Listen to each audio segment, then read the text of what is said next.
Now let's roll. Hey everybody, I'm Nico. And I'm TK. That makes me Tori. It's Jonah. And I'm your producer, KEVO. Make sure to like, comment, and subscribe, and I'll be the first to say it. Denim is a terrible fabric. It's terrible. Yeah. Exits for show. We're here to talk about some Project Runway Season 21, Episode number 3. We went from Utica, the unlikely hero of this season, to Utica, Bob Rossing her way through Snatch Game. I always forget her.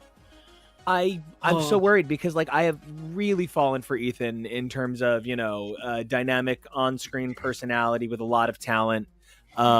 So I'm hoping that this is a very engineered situation and not an actual bummer for our new hero. The drama. Yeah. Well, and according to Ethan at Roscoe's, one part was engineered. Utica did say that she came in drag, and Law dresses her down on stage for coming in drag and saying Ethan needed to be here, not Utica. And Utica revealed at Roscoe's that they asked her to come in drag on that day. And that's just a thing that happens in reality TV. I mean, it's entirely possible a producer asked and nobody said anything to Law Roach. Who knows? But, ugly moment to reflect on now that we have all the information. Oh, yeah. Yeah. It's a shame. What's also a shame is that I lost some eye candy this week in poor Alex. Yeah. Gone and easily forgotten, unfortunately. Yeah, I think one of the things that we're losing out on in these 42-minute episodes is we're just not getting enough personality, which is why I'm thrilled that we only started with 12 designers. So, there's 10 episodes, 12 designers. You lose one a week till the finale when there's a final 3. And so you can boss this out. It's good numbers, it's good business, it's good math, but what it's not is a good way to meet these amazing designers.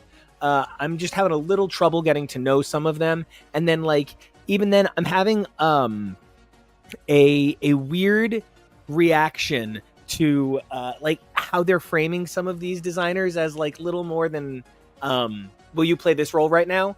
And I know that's the nature of reality TV, but I don't feel like I understand their aesthetics yet. The thing that is cut is all of the process. Where's the process? And this elimination for me, the way it was done across a full week also is for me immediately exposing how weird this format is. When she makes her joke about I'm gonna go sauna, I feel like everyone I've talked to has been I don't know why she said that. It's because of what they said last week, but because they weren't put together, she has this exit line related to the feedback they gave her, but it's not edited into this episode. So she just sounds like a crazy person. When no, it's part of a bit, but everything is all really weird and disjointed. People are going to come back to next week's episode and Utica is in drag, and that's going to seem so strange to them. So, Jonah, where are you sitting? I mean, you have been following Ethan's journey since the Uticarian days. And so this is a pretty different position. I don't know that she was ever the star of her season of Project Runway. It's so hard to do this. Of her season of Drag Race. How you feeling about her being the star of her own season of Project Runway?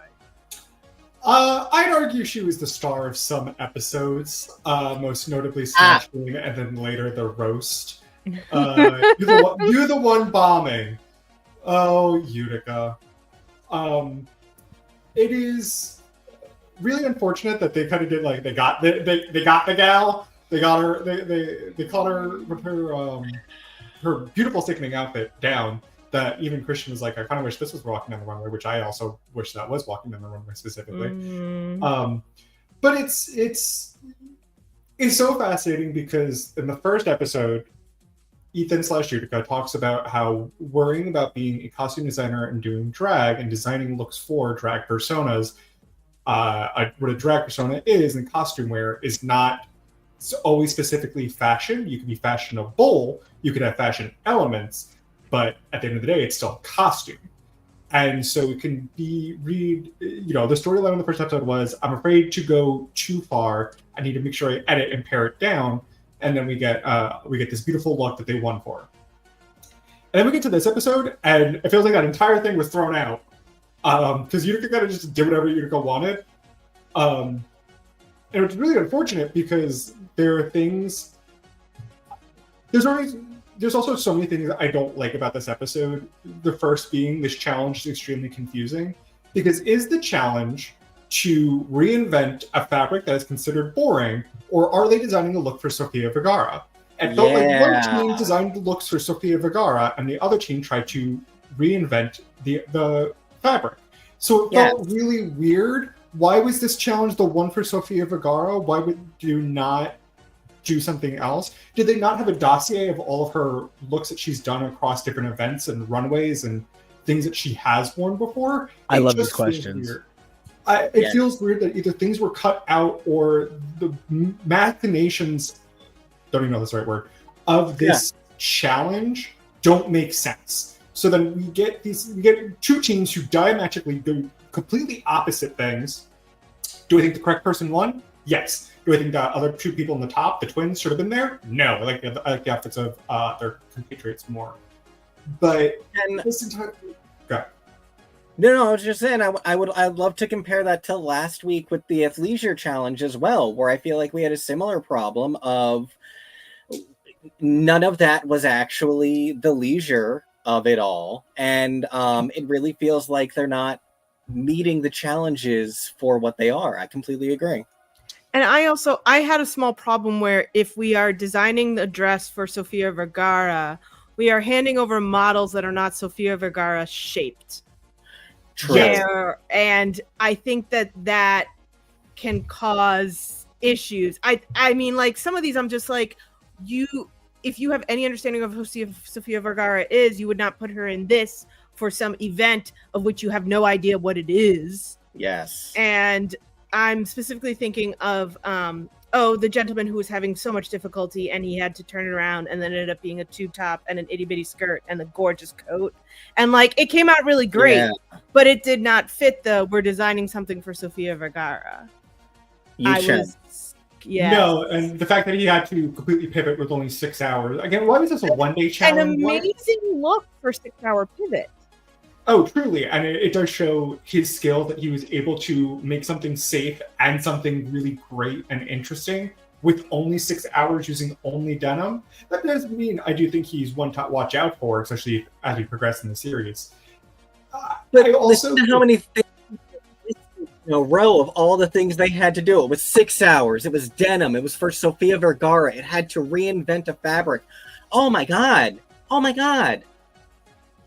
Yeah, this challenge was a lot. And last week on the runway, Law said to Ethan/Utica, it kind of seemed like you only cared about yourself. Now, I don't specifically care about Law assigning malice and reasonings to people without like actually talking to them. It is a little projection much. But don't care. I also understood the critique of saying if you're supposed to be your group didn't have a leader. And I, in a way, watching this episode, kind of feel like Utica took that as, okay, so then I have to have my hand in everybody's cookie jar.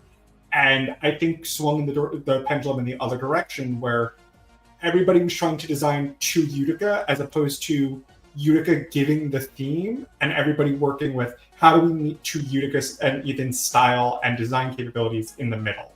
And it felt like they didn't do that. I just want to echo what Mary's saying. I really do agree. Part of why we need the 2-day challenges is because they give people the opportunity to really take a step back and edit. Half of creation is the editing.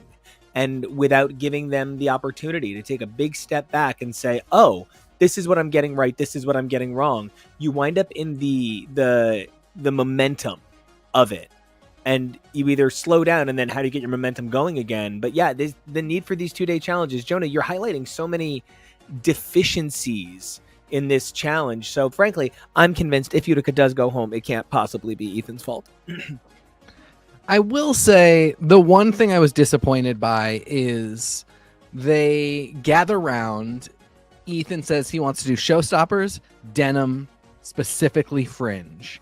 And everybody is gritting their teeth and grimacing but nobody at any point in the first couple of hours, and I'm thinking specifically of Joan, who hates it, and nobody says, listen, this is not going to work. And I love the idea of being team players.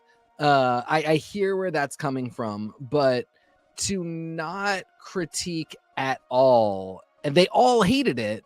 And I was interested in Joseph didn't do Joseph didn't do a chunk of the prompt and had one of the best looks on the team. There is not a fringe anywhere. It is all perfectly sewn, and it looks great, and that he was right to do that. I think it was entirely fine. He didn't get points taken off for not meeting his team leader's prompt, but it sort of got me thinking, like, why are you guys not stopping and saying, hey, we hate the fringe and we're just not going to do it. It's going to make our looks look terrible. This was very awkward. I don't know, like, Ethan saying that there was riggery with bringing Utica on board makes me wonder about what happened in that conversation. I also really sympathized for Joan because she did not have... Her model was the opposite of Sofia Vergara. You couldn't even imagine Sofia Vergara in that outfit, on top of the fact that the outfit is, in a million years, something Sofia Vergara would never wear. I feel a particular way about Joan absconding, like, all accountability and responsibility of her role in this. Is it the ugliest thing on that runway? No. But it felt weird that she was like, well, Ethan/Utica told me to do this, so I just followed his direction. And it really it made me feel a certain way of, no, this is you. First off, you sketched it and designed it. This is on you. Just because someone agreed and gave you the green light does not mean that it's still not your work. And they even had the conversation with Christian, where Christian said, everybody and their mother has done denim fringe. Either reinvent it, or it has to be the most stunning, beautiful thing in the entire world. And it's neither of those things. It just felt a little weird. And it also felt weird that the judges didn't call it out a little bit more, because normally they eat that stuff up. They didn't not. That actually is what I was going to say. I know I heard Law say, yeah, but then it's your job to say, I don't want to do that. You are your own designer. And I appreciate TK bringing up Joseph McCrae, because yeah, his did look great. I really wonder what the interaction was over his design between him and Ethan, because if there was no pushback, then yeah, Joan, why didn't you just do your own thing? It feels like it's not the first time I'm hearing from Joan of, well, they made me do this. Who made you do what? You need to be a forceful personality on this program too, and you need to stand up for your own designs. Clearly everyone else is. And you can rise or fall on that, but clearly Joseph McCrae did well. And yeah, I appreciated, I know I heard at least, probably Law, because Law will say anything. I know at least one of them was like, well, then you should have said something, because yeah, that is part of this process too.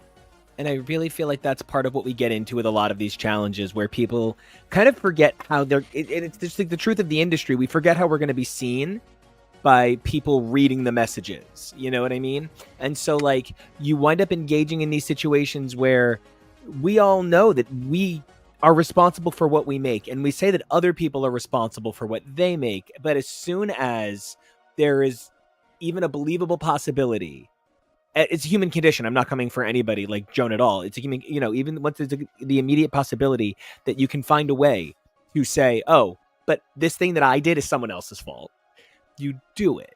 And like, the truth is, you're responsible for your own actions. And like, every stitch is an action. And she continued to do it. And I understand it's because she doesn't want to seem like she's not a team player. But I don't know. This isn't Traders. You're not going to share that prize as a team. So, and it's not the challenge number one either. Exactly. And there's a way to be direct and put yourself forward and say, hey, I really don't think this is a good idea. I know you said you liked it. I'm not feeling it. I don't think I can do this. I really think I should go the other direction. There are ways to be a team player. Like, being a team player does not equate to letting people walk over you or just not asserting yourself. she could absolutely have a super show. She seems like somebody with a like great, beautiful personality, and like it just felt like she was ready to capitulate to the idea. Well, I got told to do this, so I'm just kind of going to do it and let it be what it is. When it's I kind of want I want her to feel comfortable. Maybe she didn't feel comfortable. I don't know her. I wasn't there. Maybe she didn't feel comfortable, but I feel like if you're going to go on a show, they're going to stick cameras in your face. You kind of have to be ready to be comfortable with saying like, "Hey, I don't think I'm ready. I could do it this way." I think you got to stick up for yourself because at the end of the day, only one person is winning. And I actually kind of felt like the House of Jose, which I'm sorry, Jesus. Oh my God, Jesus. no, and I my apologies. You're allowed to say that. It's fine. That say, as my grandmother's name was Estrada. I just, as somebody who saw House of Jesus, and kind of felt like the you guys don't know what this flower is, but go with it. And VJ was like, no, and like I loved that. Because, it really does kind of come down to you're on a team, my friends, but you are designing. And like the other thing that people on this season of this show do not seem to be thinking about is that their confessional is going to sound very different from somebody else's confessional. It does seem like one of the only people who is thinking of that is Ethan, who is like saying some self-aware things. But I am feeling like a lot of the other contestants are playing what I find is not a comeback to All Stars hand. And I feel like they're not creating a mystique. They're not creating a character. They're creating somebody who wants to go back and nitpick every little event that happened. And that's not creating a compelling person. So I still really love these designers. I still think these designers, I'm going to clap too. I still also love these designers. But the thing that I'm not as enamored of this season is the producing. I really feel like we are being shortchanged the quality of these contestants in favor of pithy one-liners. I'm sorry about it though. I don't want to see a pithy one-liner win a season.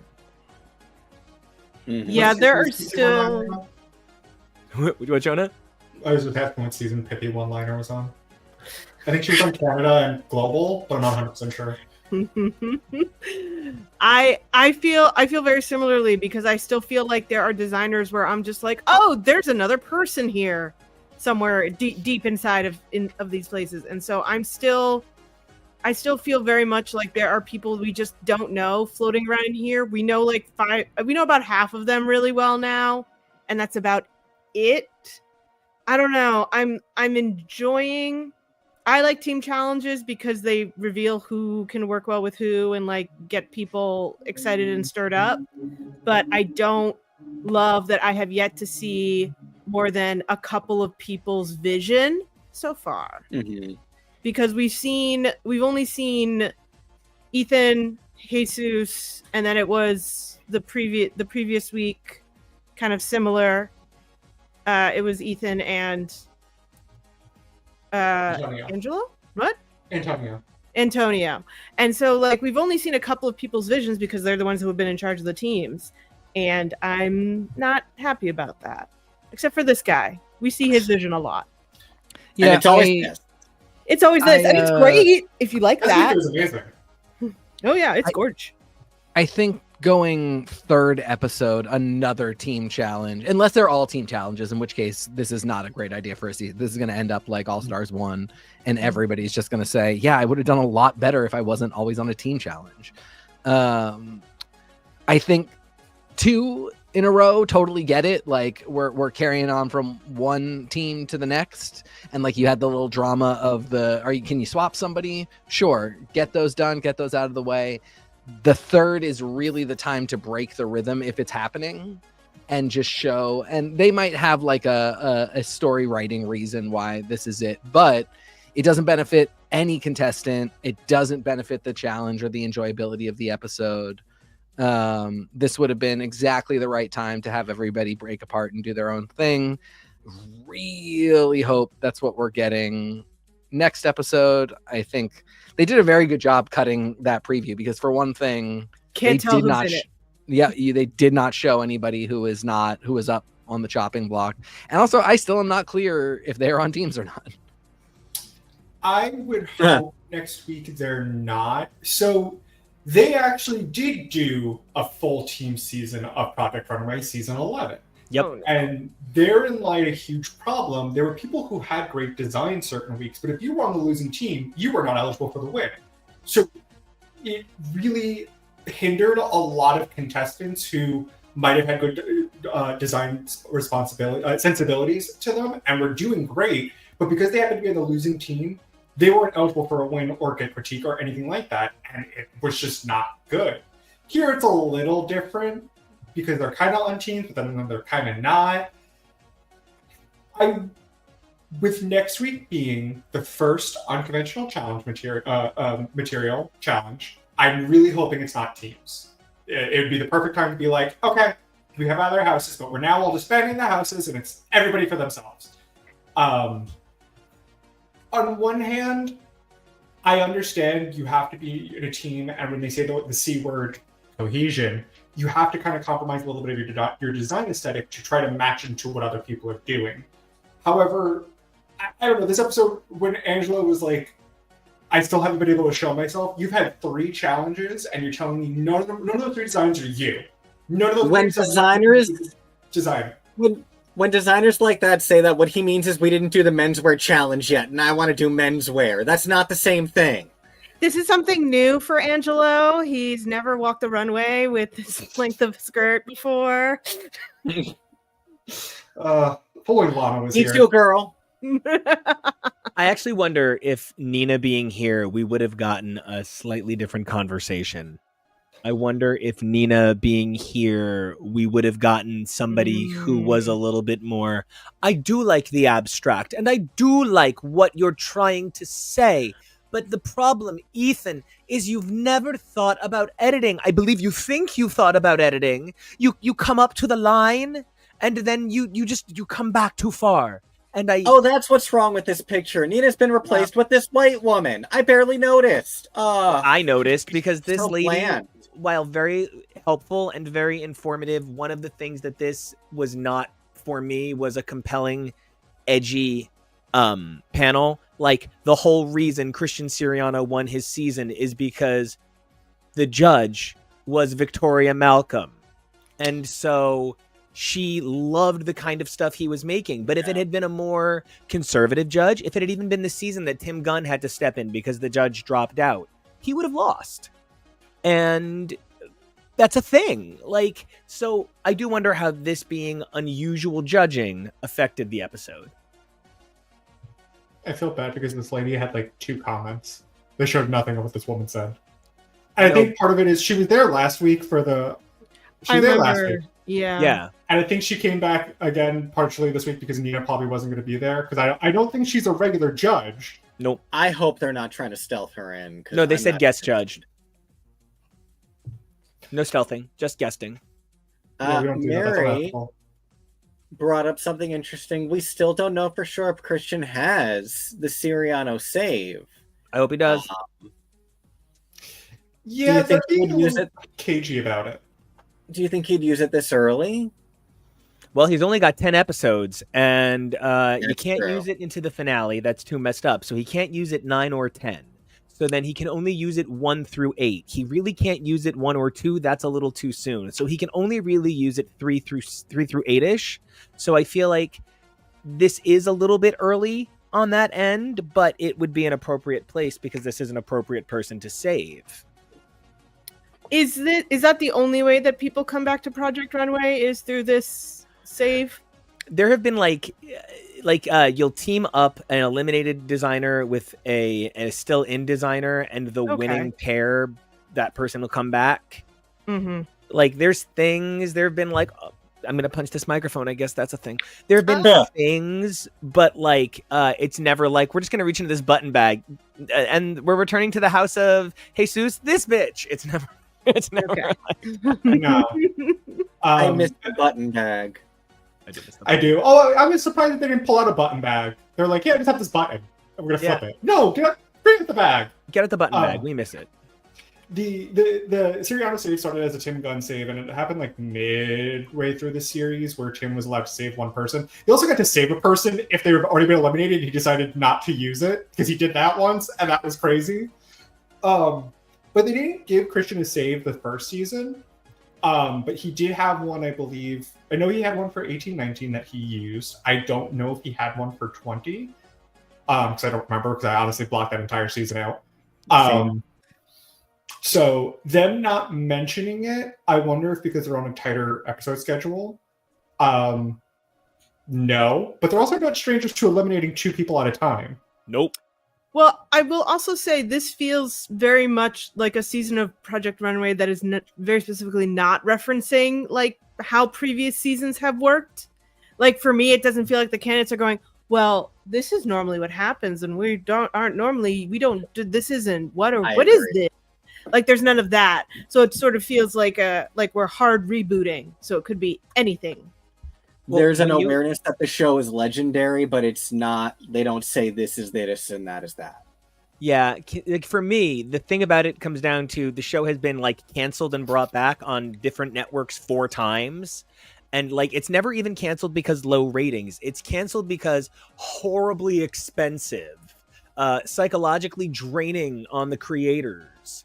But the other thing that I'm adding into this equation, now this is, I don't know, but I do not believe that there would be this much hullabaloo behind Utica and things like Roscoe's parties. And I do not believe the engine, I know there are disconnected machines, but I do not believe the engine would turn with quite such pistonry if there was not a more satisfying conclusion than 2 weeks, 3 episodes. I mean, that is fair. And that is the one thing that I thought about it, is that I don't think Roscoe's would commit if, or that there would be at least be a, hey, this could go for 6 weeks at least. Yes. Right? And then Utica would go, right. And then we all go, okie dokie. And we move on. Like I that is the one thing about this that makes me feel like Utica's not going anywhere. And Utica's 70 feet tall, and that green room looks very tiny. And I think it's very difficult to shoot around a 70-foot woman in a tiny room filled with 8 other people. Sometimes you make the production decision that you make because look, it's going to take too much work to reverse course in this moment. It will. Like that's why I was like really like looking, because I was like, I know that a 70-foot tall woman is going to be in like one little corner of the screen if I just don't blink. I don't know, man. So here's the thing. I think they've set up Ethan/Utica, or as I like to say, Uthan, with the best storyline being, pushing, for thinking this is drag, this is everything, bigger, costume, more, yes. To then the slap at the reality, that's not what fashion specifically always is, and that's not what we're specifically looking for in the show. And Ethan goes, oh, so how do I marry again all this together? And then, figuring it out, and then they succeed and they win. That's how I think they, or at least make it to the final Fashion Runway week. Yeah. There's no reason to get rid of Utica now, just because Utica is also specifically bringing people in. You could get away with it on season 16 of Drag Race. 15, I'm sorry, not 16. 15, because there's 2 twins, so you can still bring in their crowd when they only have one of them. But if they want the Drag Race crowd to come back, or to start watching Project Runway specifically because Utica's there, they're not getting rid of Utica week 3. That is just too foolish of them. They can maybe do it week 4. They can't do it week 3. And I think they hedged a bet because I think they didn't know how this was going to go. I'm not anything-ing. I understand that there was a lot of fanfare, but like, I don't know that she is a Sasha Colby. And like, it is not the slam dunk obvious choice. And I'm going to make a Project Runway comparison. There was nothing more awkward than bringing back Anya. That is one of the most uncomfortable things in the history of Project Runway. That was Kara-san again. That was just, there are things that just don't feel good when you see them. And I don't believe that Utica has anything less than a beautiful, devoted fan base, but she does not, like I said, have Sasha Colby power. And bringing her in, this could have gone badly. But instead, the world has thought this is like so cool that she is getting this chance to be an artist again and show that beauty to the world again. And if they took the chance and said no, then she got a problem. I need you to explain bringing back Anya, not just for the others, but for me too. Oh, Anya, one of the greatest Project Runway contestants of all Tool time. Tool dress. Yeah, she. What about? She does not do so well when she. I mean, she like. I mean, literally, like. I mean, If Christian it's 20-year-old Siriano. Polish, just speak. No, she just bombs. She comes back and immediately bombs. She comes back for an All-Stars, and she's like, "Yeah, I really haven't been designing for like 10 years, or however long it's been." She's like, "Yeah, no, I won. I designed, but I've been a model first and foremost, and I just haven't really designed in a little while."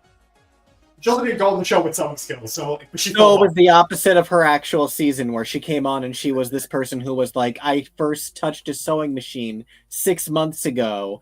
I am a prodigy. I forgot all of my fabric at Mood and made my dress out of tulle alone and still won the challenge and then won my season." I'm so sorry, Kevo. It was muslin. Muslin, thank you. You got a muslin? Muslin. She Muslin. literally She made won a the nearly challenge winning- with a muslin almost dress. won. Okay. And so Very quickly. So you're saying she came back for an All-Stars and it was the opposite. She was like, "I haven't touched a sewing machine in forever," and I flopped. Yeah, it's sort of Yes. like the Sandman presents Prez. Like her season is the first half, and then her All Stars is the second half. Got it. What had happened? This is very quick context for Tori. What had happened that episode is they went to Mood, they got their fabric. Then Anya misplaced the bag. Something happened to her bag of fabric. They could not find it. And Tim's like, "We have to go," and they already paid for it. So like they were like, "We can't give you more money. We legally, ethically, whatever, cannot give you more money to buy stuff." And so Tim says to her, "Well, in the workroom, you can use muslin," which is, for people who do not know, this is your first season watching Project Runway. They explained this on previous seasons. They don't explain it here. Muslin is a type of fabric many designers use to initially pre-design their looks before doing their actual garments. It's very drab looking, it's very plain, but it's something that they will use to drape, to sculpt, to do whatever, sew the pieces, to see how it Rough looks draft first. tape. It's Before the committing to off-white that. fabric that you see in Elizabethan clothes. Yes. That's what it is. So Tim Gunn said to Anya, "You can use muslin. That's your option." And then she makes a muslin garment, and she's at the top because it's really good. It's really good, and like that. It's crushing because like you want to believe that she's going to be that good all the way through, and it's just not there. And like if they had hedged everything on Anya having a victory season that All Stars, it would have been a mess. Imagine if Alaska came back and went home second. Like, it really But is. do you think this is perhaps not a similar situation of they hedged Ethan having an All-Star season, and this was, I mean, and it could just be this challenge is part of where I'm frustrated. Yeah. It's the fact that he was in the top the first 2 weeks, and this horseshoe was trying too hard, and Cervical I crowning. feel is worthy of, please try again, and if you do this again next week, then yes, go home. But you tried and it was a miss. But if you're in the top in the first 2 weeks, it's rough to go home just because of a miss like this. I just want to remind you guys that this is the show that gave us Project Runway Canada, Season 1, Episode 2, where the winner of the first week was granted immunity, so she purposely designed such a horrible dress for the second week just to test the judges, and they literally said to her, "Do that again and we're taking away immunity." And Aw, they warned them before they pulled it Alyssa Edwards. so this show gets really spiteful when it wants. And so I'm just hoping that the dream here was that Utica would pull it off, and that it's not that Ethan is actually a master of marketing and did all the hard work himself, because like this, I don't know, this is like a feel good victory. This is like oh man, I'm Ruthie on Real World Road Rules All Stars, when she comes back and she's got her life together and she's a happy, complete person, and she doesn't win the season, but she leads her team to such a genuinely dignified second place that like you just don't get a chance to look at somebody who says, my life went off the rails and I just want to be happy this time. And they want to keep doing the same thing. They don't want to change what they're doing. They just want to get to do it with an "I'm sorry" in their voice. Let them. And the world needs to believe in "I'm sorry" again, because the world makes a lot of dumb fucking mistakes. And so Utica being here, for me, we talk a lot about be gay, do crime, and we talk a lot about, queer excellence, but like, you know what about when the crime is you did not do queer excellence against yourself? And like, you deserve a chance to fix it. I really just think it's rather incredible that Utica is finding that showcase on a show that in and of itself is a showcase of that. I mean, I think the crime is sending down a denim toilet bowl seat cover and calling it fashion. Oh, It really unfortunate was the toilet bowl seat cover. It's so unfortunate. If it didn't connect, I think it'd be fine. Because Yeah, I think if it filled in, I think it would have been a better idea. if there was a window, I'm not even being Or funny. a giant hood, a giant like Ooh. hood item. Yes, like I would even let you put in some elements of pup play with a denim hood. Like I would let you take it ugly, weird places. Because at the end of the day, I think the problem isn't that this is bad. I think that the problem is it's pointless. This is a showstopper, period. That's the end of the sentence. And so sometimes people say to me, why is that musical not one that I like? Well, just because the person hits a high note in it doesn't make the high note make sense. It just means that the person can hit a high note. I can get high and loud too. You want to see me get high and loud? Somebody pass me a vape. But like the other side of it is there's no purpose here. This does not do anything. If this was the avant-garde challenge, Yes, amazing. or something of that nature, but it's not. This is not just a showstopper, because Joseph McCrae, who we keep going back to because it was a good one, is also a showstopper. But like, it's a functional one. Part of what I think is Sofia Vergara at some kind of gala, and I'm like, who the fuck is going to have to sit behind Sofia Vergara with this giant thing over her head? How is that? Like, where is she going? She can't go to the movies. She can't go anywhere where she needs to go through a doorway. Like, this is super. They mentioned she can't get into a car. Yeah, forget driving a Yeah, DeLorean. That door's coming down and that shoe is getting crushed. If this is the Met Gala, it's not constructed well enough to be the Met Gala, but it's a good enough idea that it's a start. But it's not something that is super functional, which is part of the problem. But again, and I said it at the top of the episode, I'm going to say it again. This is a really terrible fabric on every level for this challenge. For the person, I don't think there's any dress that you can make for Sofia Vergara out of denim that I think would look good on Sofia Vergara. I don't know what was in that third bag, but even if it was corduroy, Like khaki. khaki like would have khaki. been fine. Khaki would have been great, but It would have been denim. good fly Yeah, paper. denim, like Denim especially for to be any like for amount of Sofia Vergara evening to wear. not even mention like Brittany and Justin. Like we're really choices. A lot of Mm. Choices Mhm. and choices and choices. and choices. Impossible choices. This Um, was cute, kind of. yeah, you know, Yeah, I wish the jacket stayed on for longer. I Yeah. think that we are at the point where there is no reason that every one of these doesn't get a 45-second short on the official YouTube where we see them modeled with lights and color and vibe and energy. Put in the time. I mean, your goal should always be in any financial model when it comes to producing a show that you're hopefully going to be seen by more than the people that are seeing it when it first airs. When this first airs, it's got what? It's got a couple million viewers max. But the goal is that this is going to ultimately have 20 million viewers, 30 million viewers in its lifetime. So benefit people. There's a joke in an episode of Brooklyn Nine-Nine that not only defines me as a human, but it defines my and Jonah's relationship. If we ever did meet Gail Simmons from Top Chef, we would in fact say to her, why is Last Chance Kitchen so hard to find when it's so necessary to the process? They don't want people watching it. You literally need to watch it, because that is, if somebody wins Last Chance Kitchen, they come back. And like, you literally need to watch it because that person's going to show up.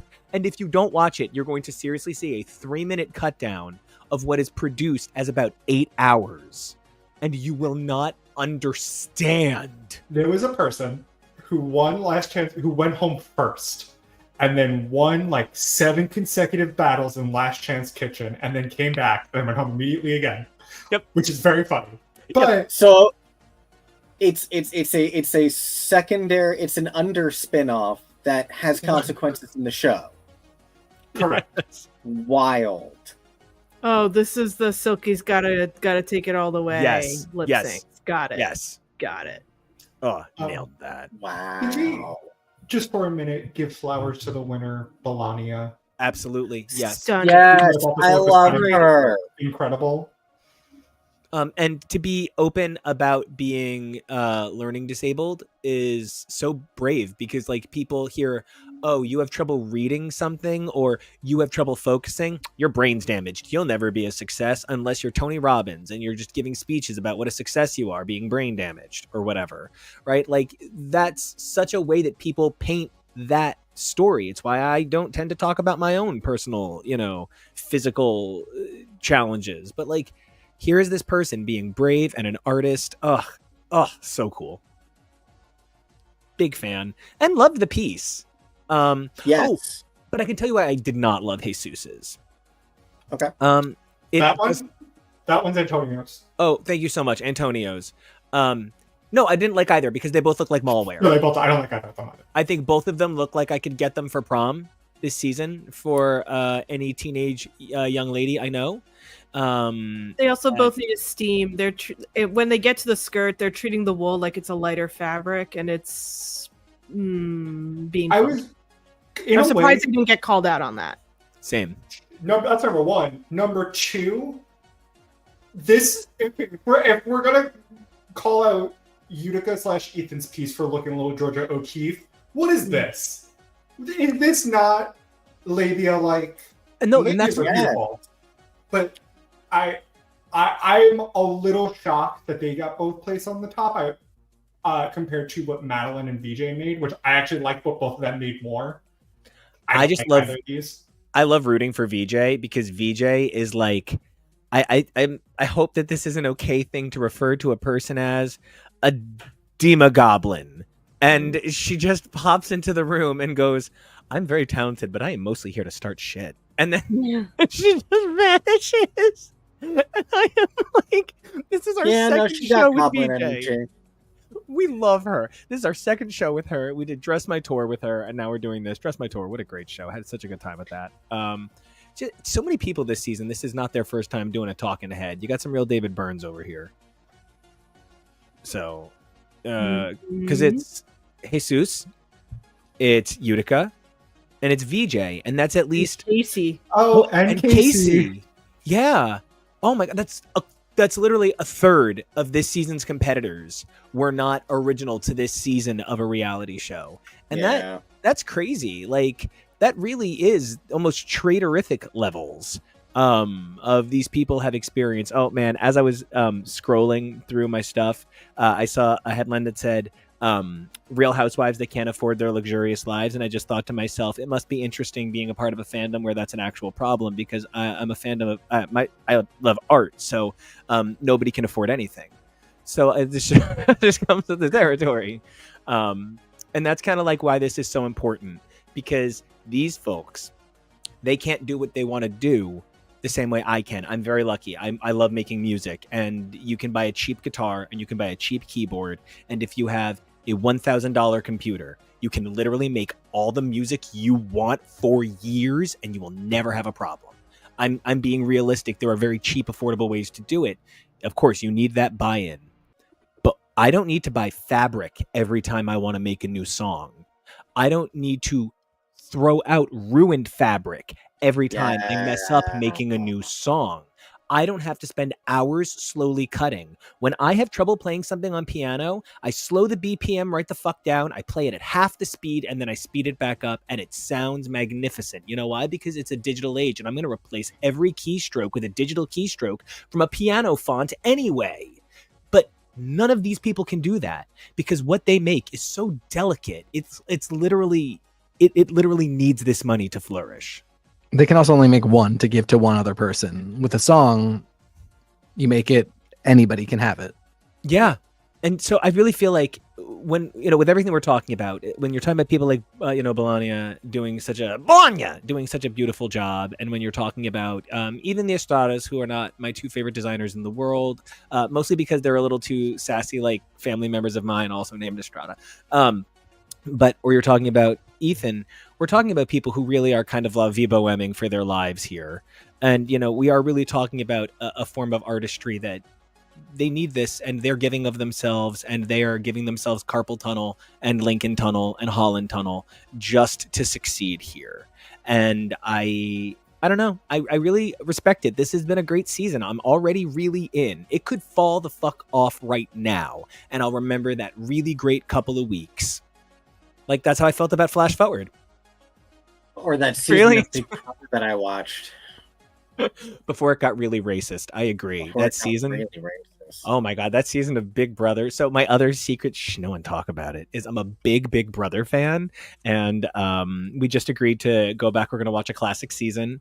Me, Jonah, and Kevo. I haven't decided what season yet, but we're going to figure it out and have a great time. It's going to be a good time. Anyway, anybody final thoughts on this show? Stop with the elimination at the top of the episode. I thought they were going I to be done with hate it. this episode. But I was like, oh, it's just for the first two drop to get people invested, come back. No, it's a dirty trick. Stop.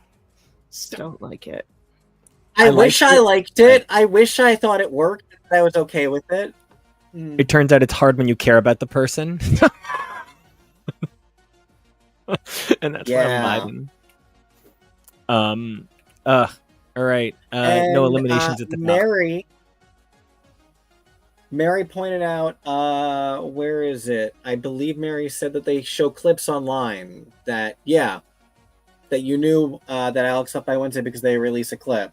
So on the Okay. YouTube channel that used to have fewer subscribers than us until recently because it only started in October, but now it has 1,000, so it beats us.